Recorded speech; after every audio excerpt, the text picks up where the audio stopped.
Welcome to the channel, everyone. I'm Skratch. This is another Dragonair Silent Gods video. Today, I want to talk about an epic champion that, of course, I've been sleeping on for quite a bit because I never really tried her out, even though I wanted to in the last season. Before we move over to talk about that champion, guys, I just want to say a big thank you to Dragonair for sponsoring today's video. And if you guys are new to the channel, you just stumbled upon Dragonair and you want to try out the game, you can download the game by using my link in the description down below or in the pinned comment or by scanning the QR code you see on the screen. Season 2 is coming to an end, guys, and we are getting ready for Season 3. We have the second phase of the Dungeons and Dragons collaboration event on at the moment, introducing two new powerful mages from the D&D universe joining into the Dragonair world. We have new legendary artifacts, we have new cosmetics, new dice skins, new avatar frames, new bosses, new challenges, tons of awesome things happening, so jump in and get involved with Dragonair Silent Gods. Talking about that epic champion, guys, because there are quite a few awesome epic champions in the game, epic heroes, or however you guys prefer to call them. But Nissa, she is one of a kind, support from the Radiance element, and not only that she can put in a bit of work if you decide to build her for damage, but she brings in a lot of important debuffs against the Mekkatorque. So I know a lot of you guys are still trying to get your teams sorted for that, and let me just quickly introduce you to this awesome epic hero. With Aura, increases all allies attack by 24% in all battles, which is nice. Then you have the passive. When the hero's skill deals damage to enemies with debuffs, reduces their ultimate energy by 15%. Now, this will actually be more impactful against bosses in dungeons, bosses in general where you can actually manipulate the ultimate energy. Against the Mekkatorque, you cannot do that, okay? The battle skill. Throws a dagger, inflicting attack penalty on the enemy for 5 seconds. Then, of course, she will deal damage. The good thing about her is that you don't even need scrolls in her to have a 100% chance to land the decreased attack. That's very, very good. Then, of course, if you scroll her, you will reduce the time, but again, it's 7 seconds and 12 seconds. It's not the usual time of 5 seconds and 10 on a battle skill. The ultimate is what makes her so good against this boss. Flashes to the target and slashes at them twice, dealing 600% damage to the target with a 100% chance of inflicting a blind.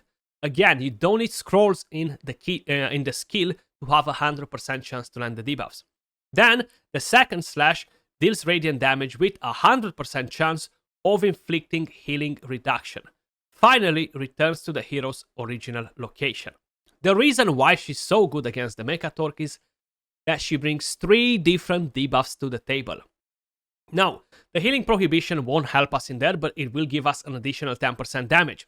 Then you have the decreased attack, which will reduce the damage from the boss, and we have blind, which can land on the boss and reduce his damage by 30%. So that is actually massive having this, because not only you have decreased attack, but you have blind too, which will really, really decrease the damage that the Mekkatorque deals. So the Mekkatorque, the endgame boss, is about to be obliterated today on my server. This will be literally my last challenge against this boss. And this will be the team that we are using. We're gonna use her in a Frost team because I need some extra support in here, decrease attack. And the only healer that we have in the team is going to be Ardrat, of course. We're gonna have Vitar, Losenia, and Usha.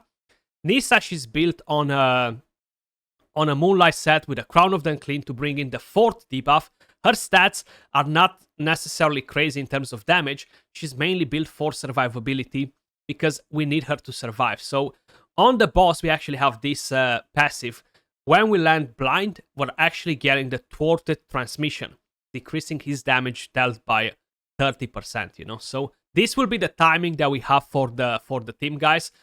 It will be kind of like a hybrid, aura and manual in between. How you probably noticed on her, she had an aura. We're not gonna use that. We're actually gonna use the aura from Losenia. Her build had some decent HP, decent defense. I tried to get some crit rate next to it because if she can bring in 2 million damage, 3 million damage, 4 million damage, is still gonna be better than nothing, you know? So that's the whole idea. Now I try to time her ultimate right before the boss is using his two last skills to have some damage reduction on my team like that. The decrease attack on the battle skill will be very hard to time always at the same moment, because it's a battle skill, right? I don't have control over it. So because of it, I want to make sure that at least the ultimate skill will bring me damage reduction when the boss is using his ultimate skill, and it's not completely going to obliterate my team later on in the fight, you know? But she's working very, very good together with Ardred, actually. We are going to do a lot of damage with this team. Vitar, she's an absolute beast versus this boss, because he summons 6 different orbs right there, different projectiles, and her passive and her ultimate skill actually deals more damage the more enemies are under frost, you know? So Vitar will just go crazy in here, like she will deal a lot of damage. Usha, she's actually very, very strong, the rare champion that we're using. The good part with her is that she can be used on auto. The reason why I'm manualing these guys is because I want to make sure that we have Losenia putting that defense down on all of the 6 projectiles and the frost, rather than putting it on the boss, because I don't care about it. It's gonna teleport from the projectiles to the boss, so it's gonna apply from the projectiles to the boss as well, and that will make sure that I have 7 targets under frost and I get to deal more damage. 7 targets under defense down rather than 6. So it's just min-maxing your damage basically with the team.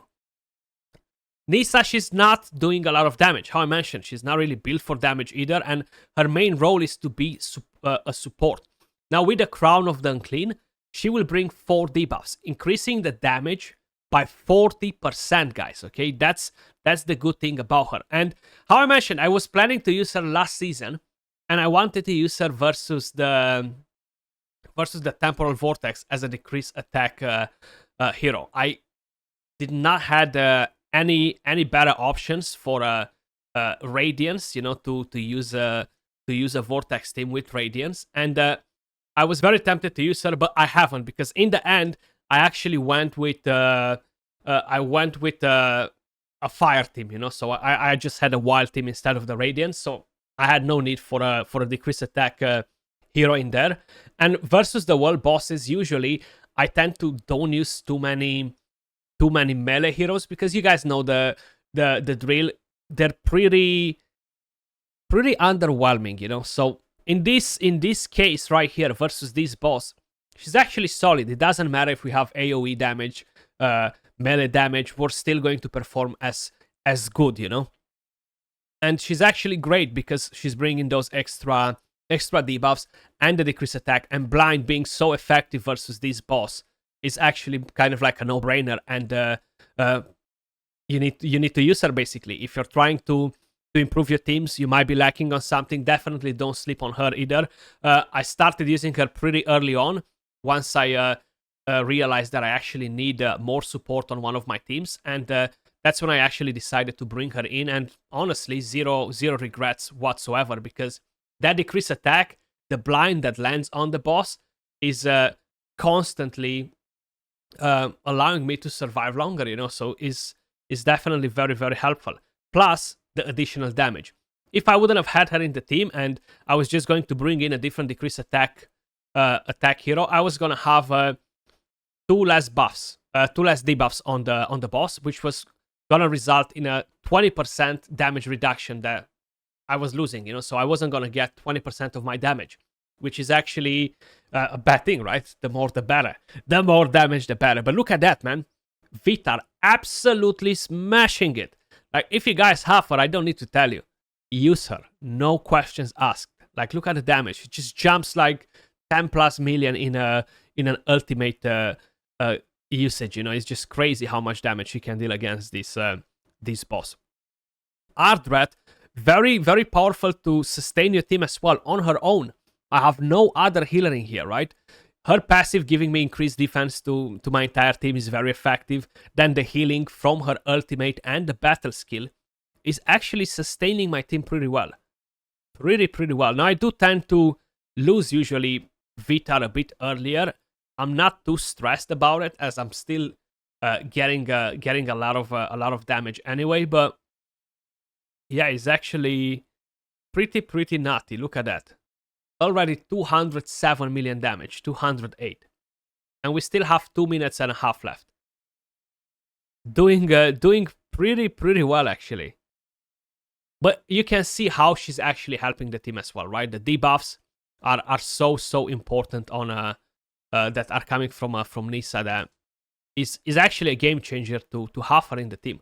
Before I was using I think I was using in this team, if I'm not mistaken, Vinyara.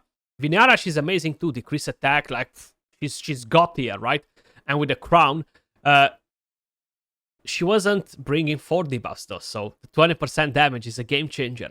And like this, I was able to move Vinyara to a different team where I need to have a bit of more survivability. And not only that, I'm gonna be able to keep that team alive better with Vinyara because of the decreased attack, but her battle skill with the shield is gonna help that team more. And I freed that space in here and made room for Nissa, which, hands down, no complaint whatsoever. Look at that. 1 minute left, 212 million damage. Pretty damn good. Now right here, the decreased attack expired right before the boss used the ultimate. Literally right before. If that was not the case, we were still gonna have that Vitar alive right now. But I don't want to just go in over and over and retry the same run. I feel like this damage was good enough, so I decided to actually save it, guys. So let me just show you the final result, because kind of seen what happened here. And there we go. She only really dealt 2.2% out of the entire damage. 4.7 million damage, right? So I'm not praising her as an amazing damage dealer, but how I mentioned, she's just great as a support, you know, to keep your team alive. So these were the stats on her, the build. We barely had over 3,000 attack. We had 52k plus HP, 2.1k defense almost, 130 crit damage, and we had 75 crit rate. If I was changing this to give her a damage build, it would have been different. But I decided to go with Moonlight just to help and sustain my team a bit more, basically. But that was all for this video, guys. Let me know your thoughts in the comments down below. What do you think about Nissa? Are you planning to use her against the Mekkatorque or no? Thank you to Dragonair again for sponsoring today's video. And if you guys want to download Dragonair Silent Gods, head over to the link in the description down below or in the pinned comment, or scan the QR code you see on the screen right now and get involved with Dragonair. That was all for the video. Peace.